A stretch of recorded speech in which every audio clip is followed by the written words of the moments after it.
Well, I'm actually a best-selling author. See that? See, you should. But Hey. yeah, because my first book we published that through Hobbies and Books, Okay. and so I was a best-selling author in the Cayman Islands at the time. So I'm gonna go ahead and take that. Period. You know, As you should. As yeah, you should. they were very excited about that, and how you get your start. I don't even know where to start with that question really.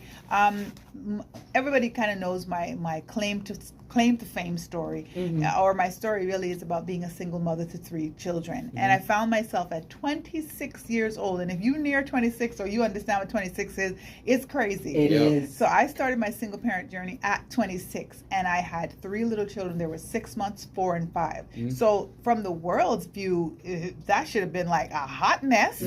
And my story today shouldn't even be this story based on the statistics, right? Societal norms and views. Exactly. So I was in the U.S. I'd gotten married to an American person, and we ended up breaking up 6 years later, and then I ended up on my single parent journey in the U.S. by myself with my folks staying in Cayman. At 26. At 26. But what I did know is that, I came from a single mother home. I came from a teenage mother, and I knew that education was the key for me.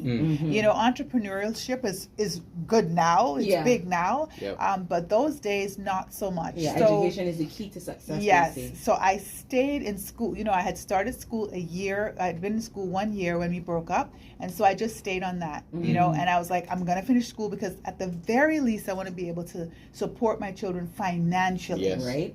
And so I did, and I got my bachelor's degree. I got my degree in psychology, and I got a bachelor's degree in social work at the time. And then I decided to return home. All that time, I thought Prince Charming was going to save me and my little children. I was just waiting for him. I was like, I'm fabulous. They're fabulous. We're going to be all right. Yeah, somebody can get us. Yes, and it didn't happen. And so, 4 or 5 years later, it hadn't happened, but I did have my bachelor's degree. And honey, what I realized was I was not being saved by someone, but I was saving myself. That's right. There it is. Yes. And so the journaling started because I was like, come on, Prince Charming. I know you're out there. Come on. You can still find me. We're going to be all right together. And so it was basically that. And I started journaled for a few years, being a social worker, getting into community stuff. I was doing community work. Everybody knows me for Christmas for Kids and all this stuff. So I've been doing a lot of stuff.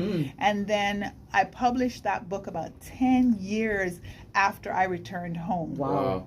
So it was probably about maybe, I don't know, 14. It could have been maybe 14 years after I became a single parent. Yeah. Wow. Okay. Yeah. Now listen, let's talk a little bit about single mama. Powerful, not pitiful. Yes. Yes, tell us a little bit